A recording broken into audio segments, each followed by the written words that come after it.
මොන විදියට ක්‍රමවේද වෙනස් කරත් අනිවාර්යයෙන්ම නියත වශයෙන්ම පළවෙනි කාර්තු දෙක ඇතින් නිල් ගහන අය නැතුව අනිත් සියලුම දෙනා එකට එකතු වීම නිසා ආයිබෝවන් මම අද ඔබට තවත් සුවිශේෂී අනාවැකියක් කියනට සූදානම් වෙන්නේ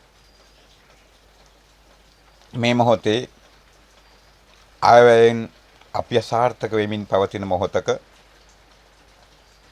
මීළඟට තිබෙන්නේ 2026 වර්ෂයේ මැතිවරණයකට අපට මුහුණ පාන සිද්ධ වෙනවා.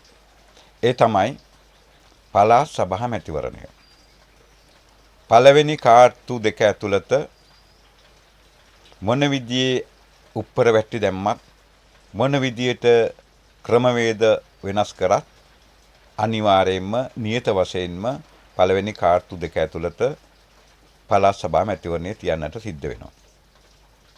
යම් යම් නීතිමය ගෙනේවි එනම් සීමා නිම්න ක්‍රමවේදය වෙනස් කියයි ඔය ආකාරයෙන් නොයෙකුත් ක්‍රම ගෙනාවත් ජාත්‍යන්තර බලහත් කිරීමක් හෝ මැදිහත් වීමක් මත නියත වශයෙන්ම පළවෙනි කාර්තු දෙක ඇතුළත පළාත් සභා මැතිවරණය පවත්වනවා. මම මෙහි ප්‍රථම වීඩියෝ කීපයක ඇති සඳහන් කරලා පාට පක්ෂ ભેදයකින් තොරව සුදු කැළඹිල්ලක් පිළිබඳව. අන්න ඒ වගේ සුදු කැළඹිල්ලක් දේශපාලන පක්ෂයකින් හෝ පාටකින් නොමැතුව ભેදයකින් නොමැතුව ඇති වෙමින් තමයි ඒ පළාත් සභා මැතිවරණය පවත්වන්නට සිද්ධ වෙන්නේ.